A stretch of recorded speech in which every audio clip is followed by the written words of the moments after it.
Can you get your hand off me, please? Get your hand off me. I don't want to resist, but get your hand off me. I can get you off. No, we don't carry ID. No. Well, you'll have visitors pass. How did you get in through the front door? We just walked in. Yeah, Section 4. Right. Yeah, the Vagrancy Act 1824. Main gate. Welcome to Police Prep, your trusted guide to joining the UK Police. Get expert tips for exams, interviews, fitness, and recruitment. Prepare today, protect tomorrow. This video was made by Coley Burks. Please check the link below and subscribe to his channel to support him. In this video, a man named Coley visits Hendon Police Academy. What happens next is a big overreaction. The gate is open to the public, and no security guard stops Coley or his friend from walking in.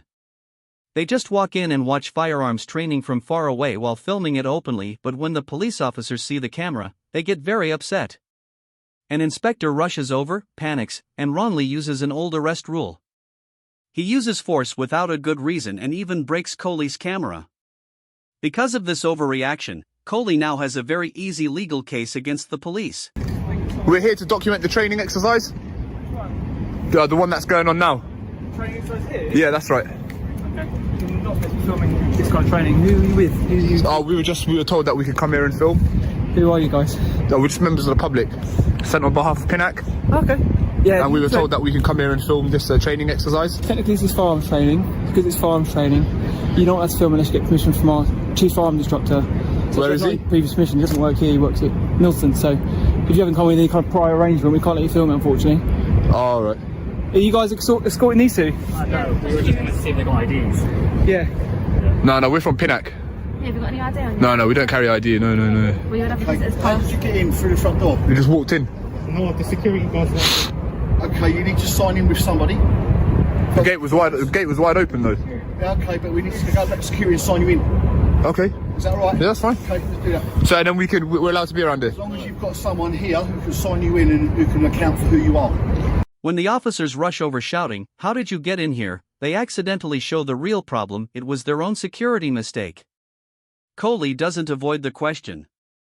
He answers honestly, "We just walked in. The gate was wide open." This is the main point. If a police academy that trains people to use firearms can't even keep one public gate closed or watched, then the problem isn't a visitor walking through. The real problem is that the academy left itself open and unsafe. In a way, Coley tested their security better than their own staff did. He didn't do anything wrong or suspicious.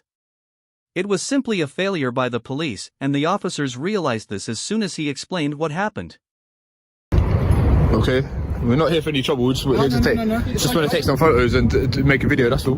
That's all right. But if you can sign in at the front, yeah. Can you sign us in? I can't because I don't know who you are. But it needs to be someone who knows who you are. Okay. Can we go and do that? Please? We've got to go to the front, mate, anyway. Do we? We do, yeah. What, because you say so? Because it's a police building. Yeah, but it's publicly accessible though. Okay, but someone still needs to sign you into the building. Hello. Inspector Towell. Hello. I'm based here. Yeah, okay. Okay, arresting both of you at the moment. Arrested us? Yeah. For what? Trespassing. That's a civil matter. Yeah. Section 4. Right. Yeah, the Vagrancy Act 1824. Main gate. 1824. Closed premises. It's not enclosed, there's an implied right of You're access. under arrest. Okay. Okay. And I'm under arrest as well. So anyone here got a pair of handcuffs? Don't need to put us in cuffs, I'll comply. Okay. So well, if you walk me over to the front of the entry. You're going to take us into custody now, are you? You are both under arrest, yes. For what? I've just explained to you. Inspector Tao arrives and does something a good officer should never do. He arrests first and thinks later. He doesn't ask questions or check the facts properly. He simply says Coley is trespassing under Section 4 of the Vagrancy Act 1824, as if he found a clever legal trick. But really, he just shows that he doesn't understand the law he's using. Section 4 of the Vagrancy Act 1824 is almost 200 years old. It was originally made to punish rogues and vagabonds wandering the streets, not people walking through an open public gate. It's an old, outdated law that most police forces stopped using a long time ago because it's too broad and often misused. Yet here is an inspector, not a new officer, but an experienced one, using it like it's a winning move. Coley tries to explain that this isn't right. He says he hasn't been asked to leave, so this isn't aggravated trespass either. He asks the officer not to grab him, saying he is calmly cooperating and doesn't need to be handled with force. He repeats several times that he is complying and asks the officer to let go of him. What, trespass? We haven't been asked to leave. It's not aggravated trespass. No, you don't need to grab me. Get your hand off me. I'm coming. I'm complying. What, me, get your hand off me. Get your hand off me. Inspector, I'm complying. You don't need to grab me. What, trespass is a civil offence, Inspector. Can you get your hand off me, please? Get your hand off me. I don't want to resist, but get your hand off me. I can get you off me. Then get off me then, please. Stop struggling. I'm complying. Can you get off me, please? You're under arrest. Can you get off me? I'm restraining you. Stop struggling. I'm not trying to run away, am I? I'm complying, aren't I? Stop struggling. Well, can you get off me? Let's compromise. I'm not going to pull away. Can you get off me? Can you get off me, please? Or I'm not going to come. Stop struggling. Stop struggling. This man's under arrest. He's under arrest. Vagrancy Act 1824. All right, come on, mate. Out you come. Let's go. What Act? 1824. You heard him, mate. Twice now. No, explain. What's the offence? Trespass is a civil offence. I've got you under control, but you're being compliant. We'll have a conversation. Okay. You could just ask me to leave and I could leave. You're not leaving, are you, mate? Well, I will leave. You haven't asked me to You leave. should be in the first place. Yeah, but there's an implied right of access. So it's not aggravated trespass. Oh, right, whatever, mate. You can talk about No, it's not about whatever, mate. It's not aggravated trespass, is it? I'm not struggling, mate. So I'm not trying to pull away. I'm not. Alright, I don't want to break your camera. Alright, you're not. I'm not. So let's just... You have to... What Coley said wasn't just his opinion, it was correct according to the law.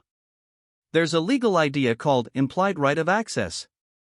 This means the public can walk through an open gate to reach a reception area, unless that right has been clearly removed, like with locked gates, barriers, or a clear order not to enter. None of these applied here. The gate was open, security didn't stop him, and no one told him to leave before the inspector arrested him. So when the officer said, "You shouldn't be here in the first place," he wasn't stating the real law, he was showing that he didn't understand it.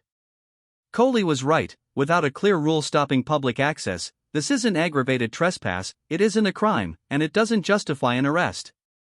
When the officer replied, "Whatever, mate," it simply showed he had no real legal argument left.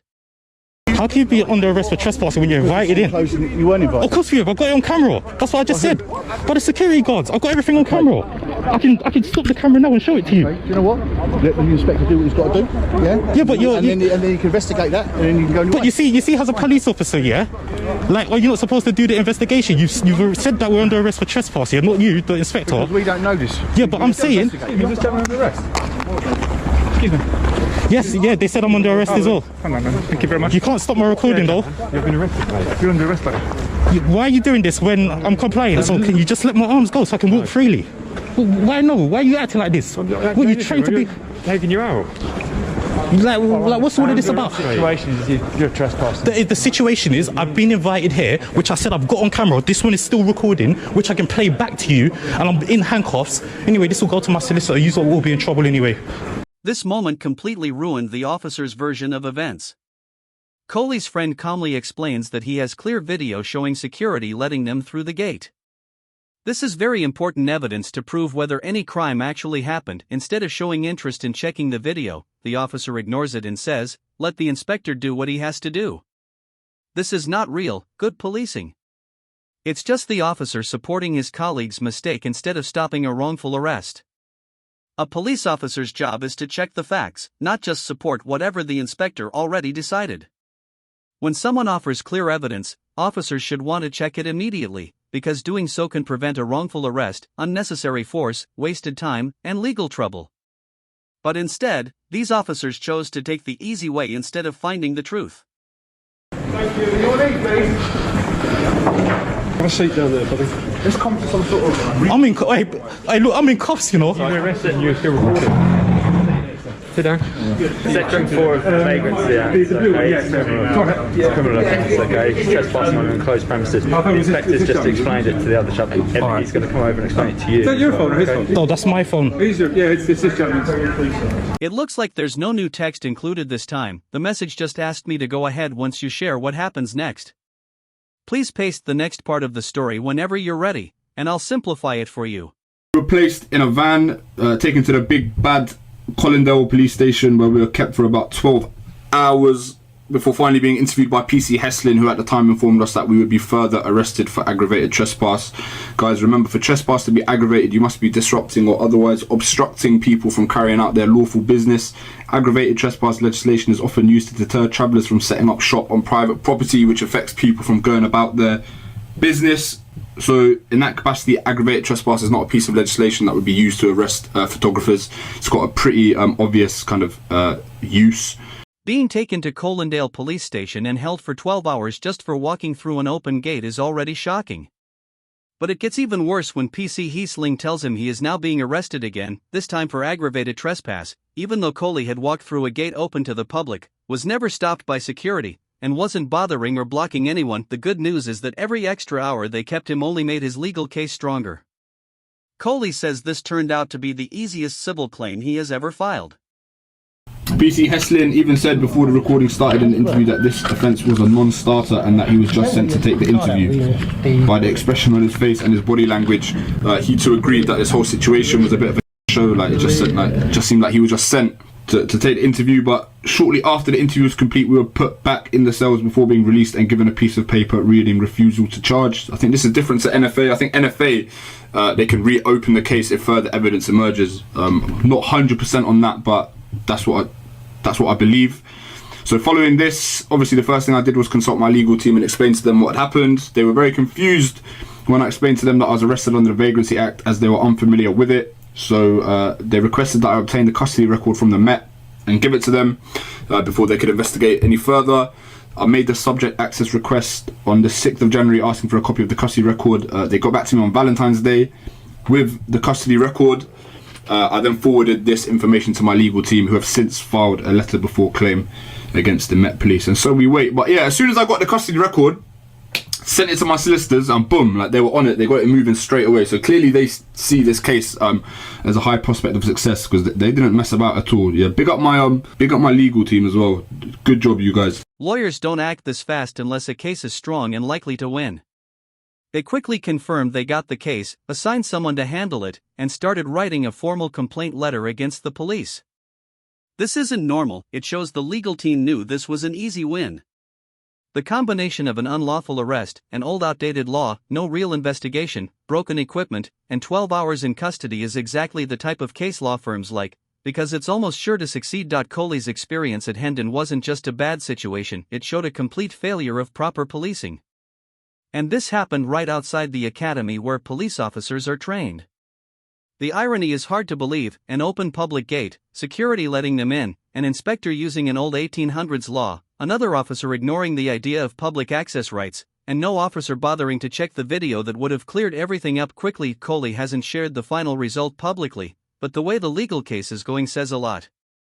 With wrongful arrest, unlawful detention, assault, damaged property, and misuse of an old law involved, this type of case usually settles between £3,000 and £8,000. Since his lawyers acted so fast, it's likely the police quietly paid to settle the case. For Hendon, the place that trains police officers across the UK, this must be embarrassing.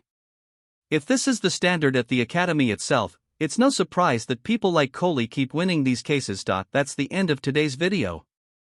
If you liked it, please like, comment, and subscribe. It really helps me continue making independent videos. Also check out Coley Burke's channel in the description and support him. Thanks for watching. This has been Police Perp, and see you in the next video.